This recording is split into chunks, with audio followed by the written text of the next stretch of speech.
കഴിഞ്ഞ ദിവസം തന്നെ സംസാരിക്കേണ്ട ഒരു ടോപ്പിക്കായിരുന്നു ഇത്. അത് കടകംപള്ളി സുരേന്ദ്രൻ്റെയും അതുപോലെ തന്നെ വി കെ പ്രശാന്ത് എന്ന് പറയുന്ന ഇപ്പോഴത്തെ തിരുവിതാംകൂർ ദേവസ്വം ബോർഡിൻ്റെ പ്രസിഡന്റിൻ്റെയും കഴിഞ്ഞ ശനിയാഴ്ച സ്പെഷ്യൽ ഇൻവെസ്റ്റിഗേഷൻ ടീം ചോദ്യം ചെയ്തിരിക്കുന്നു എന്ന് പറയുന്ന വാർത്തയാണ്.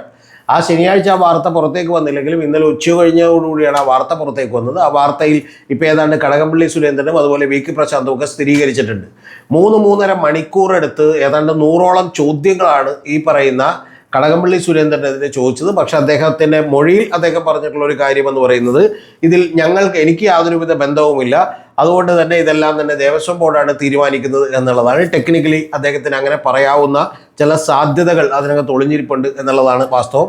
വി കെ പ്രശാന്തിനെ സംബന്ധിച്ചിടത്തോളം പ്രശാന്തിന് കുറച്ചുകൂടി ആത്മവിശ്വാസത്തോടെ പറയുന്നത് ഇനി എന്നെ അവർ ഒരിക്കലും വിളിക്കില്ലായിരിക്കുമെന്ന് കൂടി പറയാനുള്ള ഒരു ആത്മവിശ്വാസം കാണിച്ചിരുന്നു. കാരണം ഇത്തരത്തിൽ ഈ സ്വർണ്ണപ്പാളികൾ കൊടുത്തയക്കുന്നതുമായി ബന്ധപ്പെട്ട കേസിൽ അത് ഞാൻ ആകെ ചെയ്തിട്ടുള്ളൊരു മിസ്റ്റേക്ക് എന്ന് പറയുന്നത് ഈ പറയുന്ന കോടതിയെ അത് അറിയിക്കാൻ വിട്ടുപോയി എന്നുള്ളത് മാത്രമാണ്. മറ്റ് തീരുമാനങ്ങളിലൊന്നും ഒരു പാളിച്ചയും ഉണ്ടായിട്ടില്ല എന്നുള്ളതാണ്. വി കെ പ്രശാന്തിൻ്റെ കാര്യത്തിൽ ഏതാണ്ട് അതും ശരിയാണ് എന്നുള്ളത് നമുക്ക് മനസ്സിലാക്കാം. അപ്പോൾ അത്തരത്തിൽ ഇന്നലെ CPM ഈ രണ്ടുപേരെയും ചോദ്യം ചെയ്തതിലൂടെ ഒന്ന് പ്രതിരോധത്തിലായി എന്ന് മാത്രമല്ല, യഥാർത്ഥത്തിൽ വിജയകുമാർ എന്ന് പറയുന്ന ദേവസ്വം ബോർഡിലെ ഒരു മെമ്പർ, അതായത് പത്മകുമാർ ദേവസ്വം ബോർഡിന്റെ പ്രസിഡന്റ് ആയിരിക്കുമ്പോണ്ടായിരുന്ന മറ്റൊരു മെമ്പറെ കൂടി CPM നോമിനി ആയിട്ടുള്ള വിജയകുമാറിനെ കൂടി അറസ്റ്റ് ചെയ്യപ്പെട്ടു എന്നുള്ളതും ഈ 3 കാര്യങ്ങളും യഥാർത്ഥത്തിൽ CPMനെ വലിയ തോതിൽ പ്രതിരോധത്തിലാക്കിയിരിക്കുകയാണ്. അതല്ലെങ്കിൽ CPM മറുപടി പറയേണ്ട അവസ്ഥയിലേക്ക് എത്തിച്ചിരിക്കുകയാണ്. പക്ഷെ അങ്ങനെ മറുപടി പറയേണ്ട അവസ്ഥയിലേക്ക് എത്തുമ്പോഴും യഥാർത്ഥത്തിൽ വലിയൊരാൾ കൂടി ഇനി അറസ്റ്റ് ചെയ്യപ്പെടാനുണ്ട്. കാരണം ഈ പറയുന്ന ചെമ്പ് പാളികൾ എന്ന് പറയുന്നത്, അല്ലെങ്കിൽ സ്വർണം പൊതിഞ്ഞു എന്ന് പറയുന്നതിന് പകരം സ്വർണം പൂശി എന്ന് പറയുന്നത്, അതായത് ക്ലാഡഡ് എന്ന് പറയുന്നതിന് ഒരു പ്ലേറ്റഡ് എന്ന് പറയുന്ന ഒരു കാര്യം എഴുതി ചേർത്തുകൊണ്ട് ദേവസ്വം ബോർഡാണ് ഈ തീരുമാനമെടുത്തുകൊണ്ട് ഇത് കൊണ്ടുപോകാൻ അനുമതി കൊടുത്തത്. അത് വളരെ ഡെലിബറേറ്റ്ലി ചെയ്തൊരു കാര്യമാണ് എന്ന് കണ്ടിട്ടാണ് പത്മകുമാർ ഇപ്പം ജയിലിൽ കിടക്കുന്നത്. അപ്പോൾ അങ്ങനെ പത്മകുമാർ ജയിലിൽ കിടക്കണമെങ്കിൽ മറ്റുള്ള ആളുകളെ, ഉന്നതരായിട്ടുള്ള ആളുകളെ നിങ്ങൾ എന്തുകൊണ്ട് സംരക്ഷിക്കുന്നു എന്ന് ചോദിച്ചപ്പോൾ SIT ഉടനെ തന്നെ പോയി ഗോവർദ്ധനെയൊക്കെ അറസ്റ്റ് ചെയ്തു. പക്ഷേ ഗോവർദ്ധനേക്കാൾ മുമ്പ് ഈ ബോർഡിന് ഇതിൽ കൂട്ടുത്തരവാദിത്തമുണ്ടെങ്കിൽ മറ്റ് ബോർഡ് മെമ്പേഴ്സിനെ കൂടി അറസ്റ്റ് ചെയ്യേണ്ടതാണ്. അതിൽ 2ാമത്തെ ആൾ കൂടി അറസ്റ്റ് ചെയ്തിരിക്കുന്നു, വിജയകുമാർ എന്നുള്ളതാണ്. പക്ഷേ 3ാമത്തെ ആൾ, ഏറ്റവും പ്രധാനപ്പെട്ടയാളെന്ന് പറയുന്നത് അവിടെ KP ശങ്കർദാസ് എന്ന് പറയുന്ന CPIയുടെ നോമിനിയാണ്. അദ്ദേഹത്തെ ഇതുവരെ അറസ്റ്റ് ചെയ്തിട്ടില്ല. പെട്ടെന്ന് അറസ്റ്റ് ചെയ്യുമെന്ന് ഞാൻ വിചാരിക്കുന്നില്ല. കാരണം അദ്ദേഹത്തിൻ്റെ മകൻ എന്ന് പറയുന്നത് ഹരിശങ്കർ എന്ന് പറയുന്ന കേരള പോലീസിലെ DIG ആണ്. വലിയ സ്വാധീനമുള്ള ഉദ്യോഗസ്ഥനാണ് എന്നുള്ളതാണ് വാസ്തവം. അപ്പോൾ അതുകൊണ്ട് തന്നെ അദ്ദേഹത്തെ പെട്ടെന്ന് അങ്ങോട്ട് അറസ്റ്റ് ചെയ്യും എന്ന് ഞാൻ വിചാരിക്കുന്നില്ല. പക്ഷേ ഈ 3 പേരെയും അറസ്റ്റ് ചെയ്തുകൊണ്ട് ഏതാണ്ട് ഈ പറഞ്ഞ പോലെ ഹൈക്കോടതിയിൽ നിന്നുള്ള ശബരിമല ബെഞ്ചിൻ്റെ ചോദ്യങ്ങളിൽ നിന്ന്, കാരണം അവരുടെ അന്വേഷണം നേരിട്ടുള്ള നിരീക്ഷണത്തിലാണ് ഈ അന്വേഷണം നടക്കുന്നത്, അപ്പോൾ ചോദ്യങ്ങളിൽ നിന്ന് തൽക്കാലമായി രക്ഷപ്പെട്ടിരിക്കുന്നു. പക്ഷേ ഇത് ഉപയോഗപ്പെടുത്താനായിട്ട് യഥാർത്ഥത്തിൽ കോൺഗ്രസിനും കഴിഞ്ഞിട്ടില്ല എന്നുള്ളതാണ് വാസ്തവം. കാരണം ഇത് രാഷ്ട്രീയമായി ഉപയോഗപ്പെടുത്താൻ കോൺഗ്രസിന് കഴിയാത്തതിൻ്റെ കാര്യം ഇന്ന് നമ്മൾ രാവിലെ കേൾക്കുന്ന ഏറ്റവും പ്രധാനപ്പെട്ട വാർത്ത എന്ന് പറയുന്നത് അടൂർ പ്രകാശിനെ കൂടി ചോദ്യം ചെയ്യുന്നു എന്നുള്ളതാണ്. എന്ന് പറഞ്ഞാൽ അടൂർ പ്രകാശിനെ കൂടി ചോദ്യം ചെയ്യാൻ SIT സ്പെഷ്യൽ ഇൻവെസ്റ്റിഗേഷൻ ടീം തീരുമാനിച്ചിരിക്കുന്നു എന്നുള്ളതാണ്. അതായത് ഈ പറയുന്ന ഉണ്ണികൃഷ്ണൻ പോറ്റിയുമായി നിൽക്കുന്ന ചിത്രങ്ങളുള്ള, അവരുമായി പരിചയമുണ്ട് എന്ന് വിചാരിക്കുന്ന നിരവധി ഫോൺ കോളുകൾ നടത്തിയിട്ടുള്ള ആളുകളിലേക്കൊക്കെ തന്നെ നിരവധി ആളുകളെ ചോദ്യം ചെയ്യാൻ തീരുമാനിച്ചിരിക്കുന്നു. ആ ചോദ്യം ചെയ്യുന്നതിൽ UDFൻ്റെ കൺവീനറായിട്ടുള്ള അടൂർ പ്രകാശിനെ കൂടി ചോദ്യം ചെയ്യുന്നു എന്ന് പറഞ്ഞാൽ യഥാർത്ഥത്തിൽ കടകംപള്ളിയെ ചോദ്യം ചെയ്തതിൻ്റെ ഒരു അഡ്വാൻറ്റേജ് രാഷ്ട്രീയമായി എടുക്കാൻ ഇന്നലെ എല്ലാ ചർച്ചകളിലും തന്നെ UDFൻ്റെ പ്രതിനിധികൾ ബുദ്ധിമുട്ടുന്നതാണ് ഞാൻ കണ്ടത്, കോൺഗ്രസിൻ്റെ പ്രതിനിധികൾ.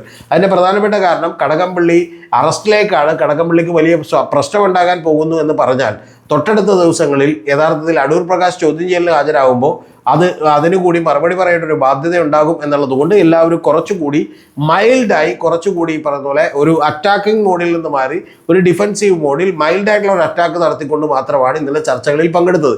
അപ്പോൾ എന്താണെങ്കിലും സ്വർണ്ണക്കൊള്ള എന്ന് പറയുന്ന ഒരു കാര്യത്തിൽ വലിയ രാഷ്ട്രീയ നേതാക്കന്മാരിലേക്ക് ചോദ്യം ചെയ്യലുകൾ കൂടി നീണ്ടിരിക്കുന്നു. ഈ ചോദ്യം ചെയ്യലുകൾക്കും അപ്പുറത്ത് കൂടുതൽ തെളിവുകൾ കിട്ടാൻ സാധ്യത കുറവാണെന്നാണ് ഞാൻ വിചാരിക്കുന്നത്. അത് നമ്മുടെ സിസ്റ്റത്തിൻ്റെ ഒരു കാര്യം കൂടിയാണ്. ഇപ്പം നിങ്ങൾ മേയറായിട്ടിരിക്കുമ്പോൾ യഥാർത്ഥത്തിൽ അവിടെ കോർപ്പറേഷൻ എന്തെങ്കിലും തെറ്റുകൾ കാണിച്ചിട്ടുണ്ടെങ്കിൽ അവിടുത്തെ കോർപ്പറേഷൻ സെക്രട്ടറി, നേരത്തെ കമ്മീഷണർ എന്നായിരുന്നു, ആ സെക്രട്ടറിക്കാണ് ഉത്തരവാദിത്തം ഉണ്ടാവുക.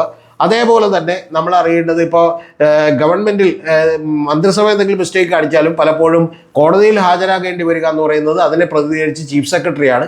അപ്പോൾ ഉദ്യോഗസ്ഥന്മാർക്കാണ് കൂടുതൽ ഉത്തരവാദിത്തം ഉണ്ടാവുക. ഇവിടെയും ഞാൻ വിചാരിക്കുന്നത് കടകംപള്ളി സുരേന്ദ്രൻ്റെ കൃത്യമായിട്ടുള്ള ഒരു നോട്ടോ അല്ലെങ്കിൽ കൃത്യമായിട്ടുള്ള ഒരു നിർദ്ദേശമോ ഒന്നും അവിടെ നിന്ന് കൊടുത്തുവിടുന്നതിന് ആവശ്യമില്ല. അവിടുത്തെ ദൈനംദിന കാര്യങ്ങളെല്ലാം തന്നെ നിർവഹിക്കുന്നത് ഈ പറയുന്ന ബോർഡാണ്. പക്ഷെ അതിനും അപ്പുറത്തേക്കുള്ള മണി ട്രാൻസാക്ഷൻസിലോ അല്ലെങ്കിൽ മറ്റേതെങ്കിലും തരത്തിലുള്ള ബന്ധങ്ങളിലോ കടകംപള്ളി പെട്ടിട്ടുണ്ടെങ്കിൽ സ്വാഭാവികമായിട്ടും അത് വലിയ പ്രശ്നമാകും CPM എന്നുള്ള കാര്യത്തിൽ ഒരു തർക്കവുമില്ല. സംസ്ഥാന കമ്മിറ്റി അംഗത്തെ കൂടി ഒരു അറസ്റ്റ് ചെയ്യുന്ന ലെവലിലേക്ക് എത്തിയാൽ അതീവ ഗുരുതരമായിരിക്കും. രണ്ടാമത് വീണ്ടും ചോദ്യം ചെയ്യാൻ വിളിപ്പിക്കും എന്നുകൂടിയാണ് നമ്മൾ അറിയുന്നത്. അതിൽ തന്നെ ഏറ്റവും പ്രധാനപ്പെട്ട ഒരു സംശയം നമുക്ക് ബാക്കി നിൽക്കുന്നത് കടകംപള്ളി സുരേന്ദ്രൻ ഈ സംഭവങ്ങൾക്കൊക്കെ ശേഷം വലിയ തോതിൽ ദുരൂഹമായിട്ടുള്ള ഒരു മൗനം തുടരുകയും അദ്ദേഹം മാധ്യമങ്ങളെ കാണാൻ പോലും തയ്യാറായിരിക്കുകയും ചെയ്തതാണ്.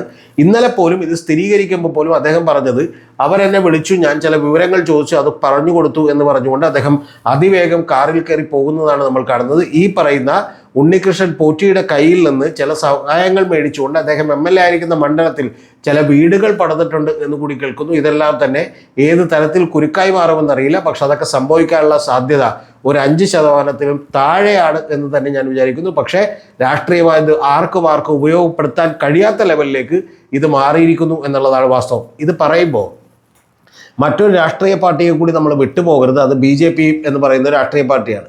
യഥാർത്ഥത്തിൽ ഈ വിഷയം ഏറ്റവും കൂടുതൽ രാഷ്ട്രീയമായി ഉപയോഗപ്പെടുത്തേണ്ടവരാണ്. പക്ഷേ എൻ്റെ പ്രിയപ്പെട്ട പ്രേക്ഷകരൊക്കെ തന്നെ ശ്രദ്ധിച്ചിട്ടുണ്ടാവും, അവരത് ഉപയോഗപ്പെടുത്താൻ വലിയ തോതിൽ ശ്രമിക്കുന്നില്ല എന്ന് മാത്രമല്ല, അവർ യഥാർത്ഥത്തിൽ ഈ വിഷയവുമായി ബന്ധപ്പെട്ടുള്ള പ്രചരണങ്ങളിൽ നിന്ന് തന്നെ അവർ വലിയ തോതിൽ മാറി നിൽക്കുകയാണ്.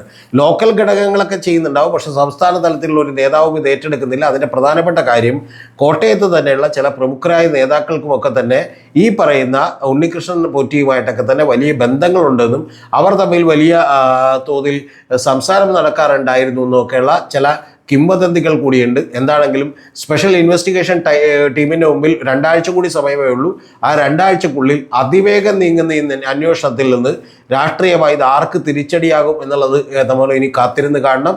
പക്ഷെ ഒരു കാര്യം ഞാൻ ഉറപ്പിച്ച് പറയാം, ഇതിനും അപ്പുറത്തേക്ക് സ്പെഷ്യൽ ഇൻവെസ്റ്റിഗേഷൻ ടീം പോകുമെന്ന് നമുക്ക് വിചാരിക്കുക വയ്യ.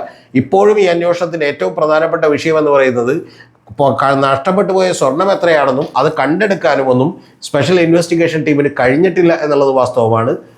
ചില വിമർശനങ്ങൾ കൂടി അടിസ്ഥാനമുണ്ട്. അത് കടകംപള്ളി സുരേന്ദ്രൻ്റെ ചോദ്യം ചെയ്യൽ ഈ തദ്ദേശ സ്വയംഭരണ തെരഞ്ഞെടുപ്പ് കഴിയുന്നത് വരെ വൈകിപ്പിച്ചതാണ് എന്ന് പറയുന്ന ഒരു ആരോപണം ആദ്യമായി SITക്കെതിരെ പ്രതിപക്ഷ നേതാവ് ഉന്നയിച്ചിട്ടുണ്ട്. ഇന്ന് VD സതീശൻ എന്ന് പറയുന്ന പ്രതിപക്ഷ നേതാവ് മറ്റൊരു ആരോപണം കൂടി ഉന്നയിച്ചിരിക്കുന്നു. അത് വലിയ ജോലിഭാരം കൂടുതലാണ്, അതുകൊണ്ട് 2 പോലീസ് ഉദ്യോഗസ്ഥരെ കൂടി തരണമെന്ന് കോടതിയിൽ ആവശ്യപ്പെട്ടപ്പോൾ 2 CAമാരെ കൂടി ഈ സംഘത്തിലേക്ക് ചേർത്തിട്ടുണ്ട്. ആ CAമാരെല്ലാം തന്നെ CPMൻ്റെ തന്നെ ആളുകളാണെന്നും അവരൊക്കെ SITയുടെ അന്വേഷണത്തിൻ്റെ പുരോഗതികൾ സർക്കാരിന് ചോർത്തിക്കൊടുക്കാൻ പോകുന്നവരാണെന്നും അതുകൊണ്ട് ഈ SIT അന്വേഷണം തന്നെ അട്ടിമറിക്കപ്പെടാനാണ് സാധ്യത എന്നും VD സതീശൻ പറഞ്ഞിരിക്കുന്നു. എന്ന് പറഞ്ഞാൽ ഏതാണ്ട് ഈ അന്വേഷണത്തിൽ നിന്ന് ഇനി കൂടുതലായൊന്നും ലഭിക്കില്ല എന്നൊരു നിഗമനങ്ങളിലേക്ക് പ്രതിപക്ഷവും കൂടി എത്തുന്നു എന്നുള്ളതാണ് ഏറ്റവും പുതിയ വാർത്ത.